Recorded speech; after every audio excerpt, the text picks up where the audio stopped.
Taga ano yun, mga taga-Amerika rin yung mga yun eh. Taga Guam po. Guam. Opo. Eh, American ano rin yun eh. Opo. Ayan nga eh, it's a, ano, short, ay ano, small world. Sir, ano pong masakit? Frozen. Okay. Uuwi kayo ngayon doon. Opo. Okay. Malayo-layuin sa inyo. Pumunta kami ron. 6 hours. Ayaw. Depende sa pagdadrive mo. 6 hours. Pero pagka ang drive mo, eh, normal lang. Abutin ka pang 7 ron. Sa bagay, kaya kami mabagal nun kasi hindi pa naman kabisado. Pero pag kabisado na namin, mabilis na siguro. Nagkandaligaw-ligaw pa yung driver namin. Yung driver namin pumunta pang Maribeles.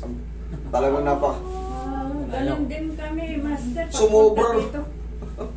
Papunta kami na sa Bales, pumunta Maribeles. Loko, kung di ba naman loko-loko. Ayan o, yun nandyan, yung driver namin. Sa Kagawad yata. Oh, kung hindi na ako ginising, ano sa kayo pupunta? Naligaw din po kami dito kami punta. Master. Naligaw kayo? Opo. Hindi kayo maliligaw rito, tandaan nyo. Pag galing kayo north, isa lang muna tutumbukin nyo. Tumbukin nyo. Kundi SM Fairview, SM Tungko. Yan lang muna tumbukin nyo. Yang mall, pag tumawag kayo sa amin, master, nandito kami sa mall na ganito. O, saan kayo nakatapat?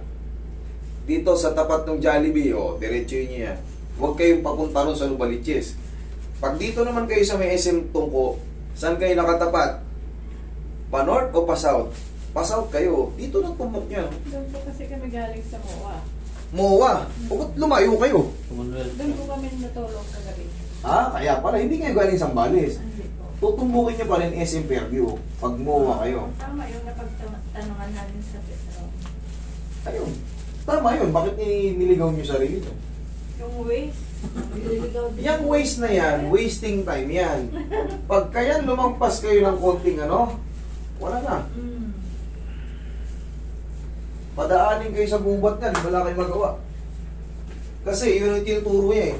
Pinaka-the best niyan kasi may mga shortcut na tinatawag. Dito kasi sa Maynila, ang daming daanan. Tagus-tagusan. Magtanong kayo sa mga jeepney driver, sa mga naka-bystander doon. Boss, saan yung ano, gantong lugar? Saan yung subdivision na to? Ayun, kung liwa kayo dyan, tapos dalawang kanan. Ganun lang, pero pag waste, lumampas kayo ng isang kanan, putaris, i-reroute kayo ng 10 ulit yan. Yun ang yun ang difference. Makakasipa na yan. Relax na. Huwag yung labanan tayo. Yun ang difference ng ano, reroute kayo ng napakalayo. Try ka pa.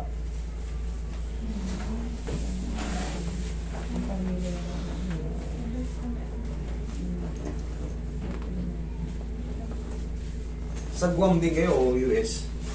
Ano? Dito lang po kami. Yung kapatid lang namin ang kapatid lang. Sa Amerika. Ah, dito lang kayo. Pero taga rin din kayo sa Candelaria, malapit lang din kayo. Kami talaga. Nagawad din po ito doon. Sa Yanot. Sa Yanot. Pinagdaan niya. Kaya pala.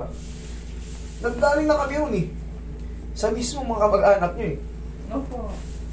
Sinabi po sa akin. Nagsabi.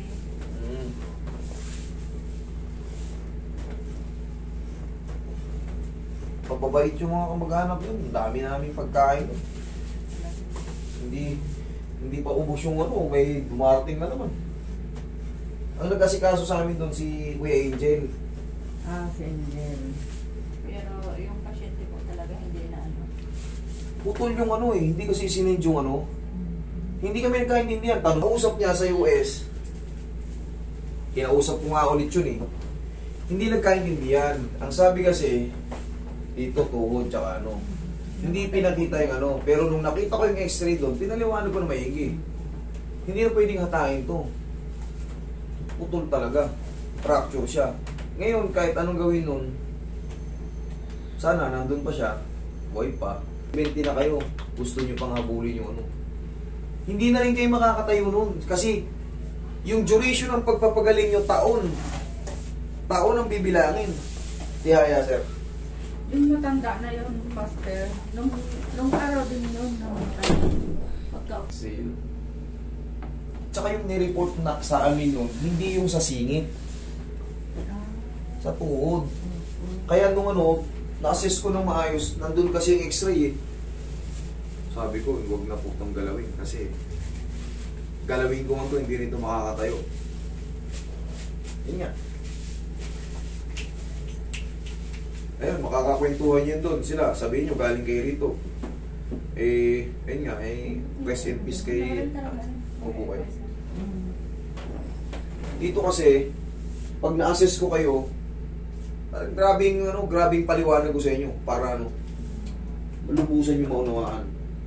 Sa dami ko ng experience sa mga dumaraan sa aking mga pasyente, malaking bagay kasi yun malaking tulong sa kaalaman kung yung labanan na nasta to.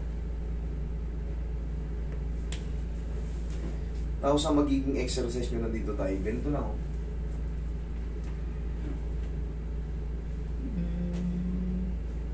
Yan. Kanina ayaw maangat, ngayon... Record na ng ambulansya yan, sir. Tabot na, oh. Kanina. Oh. Di ba? Mas maganda yung literal na adjustment lang. Hindi kayo mapahamak. Tapos naipaliwanag pa sa inyo yung mga bagay-bagay na dapat yung gawin at yung exercise nyo. Kasi pag intense, tapos may edad na kayo, open wounds, operation. Pagtanggal ng anesthesia, doon kayo magdusa. Ayun nga, may anesthesia. Sir, maraming salamat. Thank you.